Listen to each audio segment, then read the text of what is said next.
Hello everybody, my name is Melanie and I'm here today to talk to you about basics of Copic markers. I finally got talked into doing these videos, so thanks to Stephanie, I will be making a few of these to help people out who are just starting out or thinking about starting out with Copic markers. Alright, first things first. I get lots of questions about Stampin' Up! Markers versus Copic markers. So I want to clear that up with everybody today. Stampin' Up! Markers are great markers. I highly recommend them. You should contact your Stampin' Up! Demo and order all of them. I love them. I use them in almost every project. But they do not give me the same effect that a Copic marker does. Now, a Copic marker is really good blending with other markers and giving you kind of a light and dark depth and texture to a picture, a stamped image. A Stampin' Up! Marker is just not going to do that. So since Copic markers are alcohol based, I think that's the difference where Stampin' Up! Markers are dye based. So they're great to have, but they're not going to give you the same effect. Now, I get a lot of questions on why do Copics cost so much. Well, they cost so much because they're kind of an investment. You're never going to have to buy another marker. All you're going to have to do is buy ink to refill them when they have run out of ink or gone dry. Occasionally replace the nib, but not very often because it's really hard to destroy the nib. They've really made them to last, so you're going to have to work at it actually to destroy the nib. So I wouldn't even worry about that. The only other thing you would have to think about when buying markers is buying the re-inkers as well. I'm not going to do that because I'm lucky and my local scrapbooking store, the Scrapbook Barn in Dallas, is going to do it for $1 a marker. So anytime I need to refill them, I'll just haul them down there, $1 a marker. I think it's a pretty good deal. You can call your local LSS, see if there's some other special like that they have at yours. If not, you can buy the re-inker. Okay, buying your markers. I get a lot of questions about buying markers. Which colors should I get? How many should I get? Which kind should I get? Okay, here's the lowdown on the markers. As far as colors go, I would get your favorite colors. Whatever colors you think you're going to use. I would start off with one color group. Buy 3 in that color group that are really close to each other on the chart, the Copic chart, which you can get. It looks like this. And you can print it off of the Copic markers site. It's really good. That way when you actually start accruing your markers, you can color in the blocks and you can take it with you so you don't double buy markers because there's $5 you sure don't want two. So that's what I would do. When you choose your markers, what colors to get, I would get within 2 to 3 of each other. That way you can do a good light, medium, and a dark. So buy 3 to begin with of one color. Play with them, see what you think, and then go hog wild if you want to. I wouldn't recommend buying them as sets because in sets they tend to not have the 3 colors together.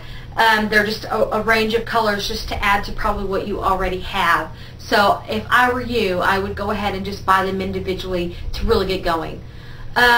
Alright, what kind of markers? I've decided to buy these markers. I know what colors I want. Which one do I get? Because I have 3 different options. You've got the original, which are square, the chow, which are round, and the sketch, which are oval. I recommend the sketch. This is what works really well for me. This is what my teacher recommends. This is what most anybody you talk to, that's what they recommend.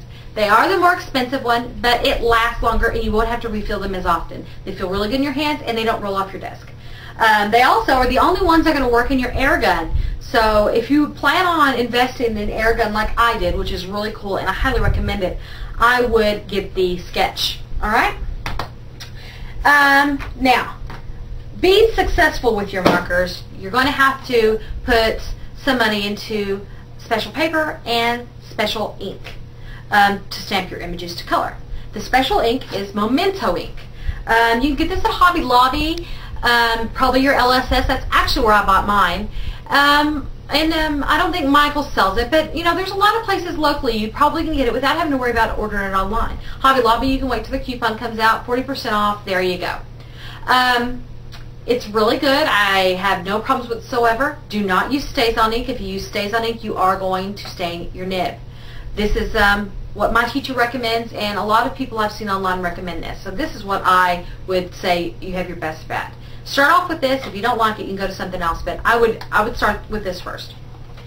Paper. Paper Tray ink paper is what I recommend to use. It is a very lightweight, smooth, white paper. Paper Tray ink is cheap too. For it to be as high quality it is, it's extremely affordable. I buy all their colors, all the ribbon, and a ton of their stamps. It's a good company. I don't work for them, but I recommend going to their website and taking a look around. There are a few different other kinds of paper you can buy. I hear Prism works, the Prism White. There is, Copic has its own paper. It's pretty pricey, but it has a yellow tint, so the colors don't look right when you use that paper. Also, Gina K Designs has a paper, I believe it's called Lux, and I've heard recommendations on that. Now, my teacher hadn't used that kind, so she didn't know, and I haven't, so I can't say for sure, but I have read that it's okay too. So if you already have that paper, or you already order a lot of stamps from Gina K, you can go ahead and put that in your order and give that a try. Actually, and let me know what you think.